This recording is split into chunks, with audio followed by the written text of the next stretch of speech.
Charlie Chaplin, Jean Harlow, Clark Gable, Greta Garbo, Cary Grant. They all partied at Hearst Castle. Castle? In California? When you approach this gigantic property, the castle starts to emerge on top of the hill. And then you see this whole thing, like this big, mysterious, beautiful castle that's just overlooking the ocean. In the fields around the property, you would find animals grazing peacefully next to each other, like antelopes, exotic types of deer. There's llamas, kangaroos, ostriches, emus, sheep. You name it, it was probably there. It gets you thinking, like, what is the deal with this place? Why is it here? Well, turns out there is indeed a man who may not have been royalty, but he was the kind of guy who created an entire castle for himself just because he thought he deserved it. His name, William Randolph Hearst. This guy was like a professional at spending money, and I mean, he had this castle to prove it. And if you were anyone of great importance, you would get an invite. So young William was born into a wealthy family and lived quite a privileged life. In one of the biographies written about him, it was said that William didn't even know that poverty existed because he spent so much of his time in his mom's little kangaroo pouch. He just kind of walked through life thinking everyone was a millionaire. After college, he gets into the newspaper business just like his dad, and it turns out he's actually really good at it. He knew, like, it didn't matter if what he was printing in his newspaper was true. It just has to be juicy in order to sell. And this, in turn, made him a fortune. Around this time, William also had a bit of a reputation as a stage door Johnny. I know, I was like, what's that? But it's basically a groupie for Broadway shows. This is actually how he met his wife, stage actress Millicent Wilson. But pretty early on in their marriage, it's very clear that William, he didn't want to give up his playboy ways. Divorce wasn't really an acceptable thing for quite some time. So Millicent moves to New York to live her life, and William stays in California to live his. Around 1918, William began a relationship with another woman many people consider his actual life partner. Her name was Marion Davies, who was also a young actress. He definitely had a type, okay? Meanwhile, William's daddy, George, dies, leaving his entire fortune, properties, and papers all to his wife, Phoebe. Not William. Not getting this money drove William crazy. He finally got it all on April 13th, 1919, when a nasty influenza epidemic arrived in the U.S. and took out his mom, Phoebe Hearst. But in 1919, everything changes. He turns to a family friend and one of the most talented architects of the time, Julia Morgan. She was the first licensed female architect in the state of California. She was the perfect person for William to collaborate with to spend all that money he just inherited. So William's goal was to create one of the greatest buildings in America, something people would remember him by. But pretty soon after construction started, William did what he does best. He let the power go all to his head. And because he was the one signing the checks, I mean, people listened. He turned the San Simeon land into a mega property. The main house was called Casa Grande, and it was 68,500 square feet and had a total of 115 rooms. It had 38 bedrooms, 30 fireplaces, and 42 bathrooms. Casa Grande also had 14 sitting rooms.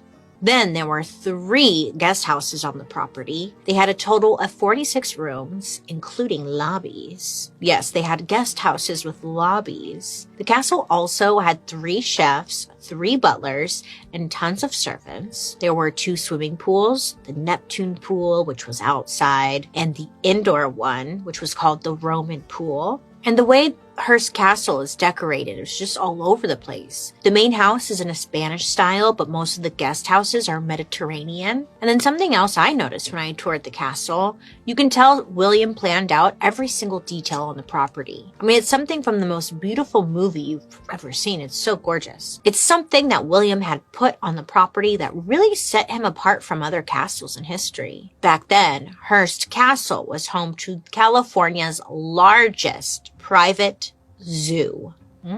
William loved animals, so his zoo was home to over 300 animals. There were some flashier animals like giraffes, lions, tigers, and elephants, and they would be in large fenced-in habitats not far from the main part of the castle. William would host extravagant events and wild parties inside the castle walls. Now, every castle event started with a guest list. Sometimes it was 40 people on a quiet weekend. And sometimes he'd go balls out and would literally invite hundreds of people to just go off. And William was a control freak when it came to the whole who he was associated with. Like, if you were in, you were in. And if he didn't like you, you were out. Bye. People had to be invited to Hearst Castle by King William himself. An invite to the castle was like a badge of honor to anyone invited. I mean, even Hollywood stars. Katharine Hepburn, an iconic actress from the golden age of Hollywood. One time she got an invite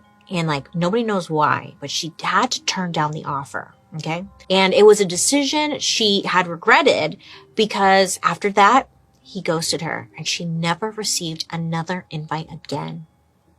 Some Hollywood stars, they tended to stay a bit too long for William's liking. It was said that the longer a guest overstayed their welcome, the further their chair got from William at dinner time. And that was the castle's way of saying, pack your bags, bitch, it's time to go. The castle's official guest list over the years, was enormous.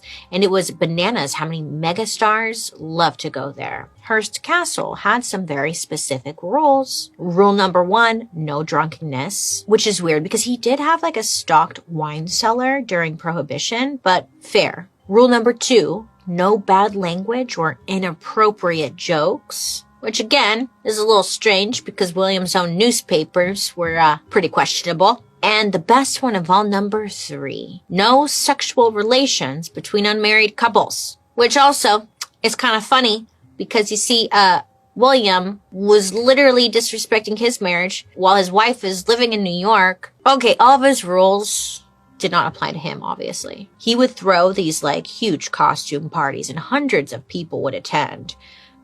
They were a favorite at the castle. Some of the biggest ones were the covered wagon, aka Wild West theme, which is fun. Another asked guests to come as their favorite historical figures. Charlie Chaplin went as Napoleon, but one of the more strange themes was babies. All the guests were told they had to come dressed as babies. But the biggest costume party they threw at the castle went down in 1937, where Marion planned a very detailed themed party for William's 74th birthday. The theme of the party was circus.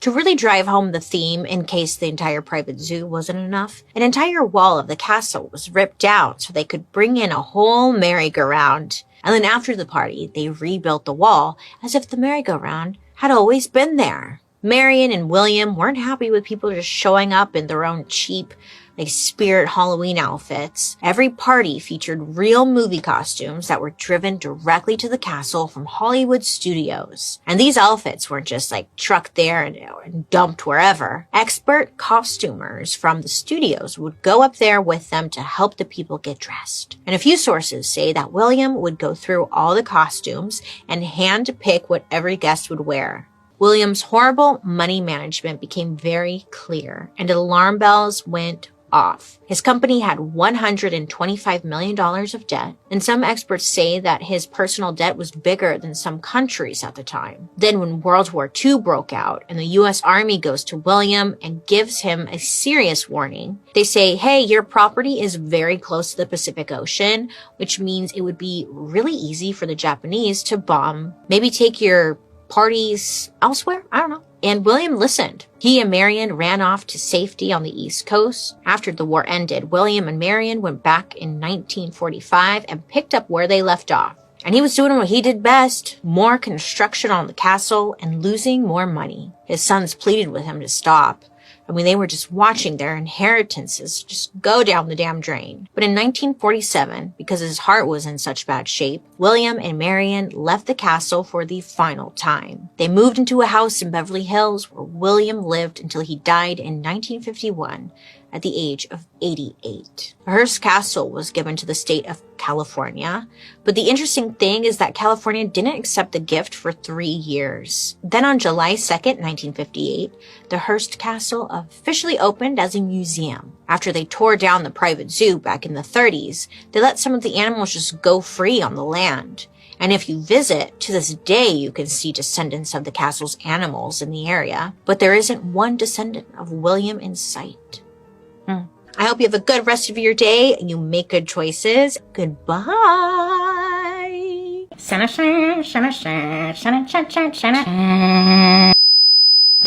Thank you.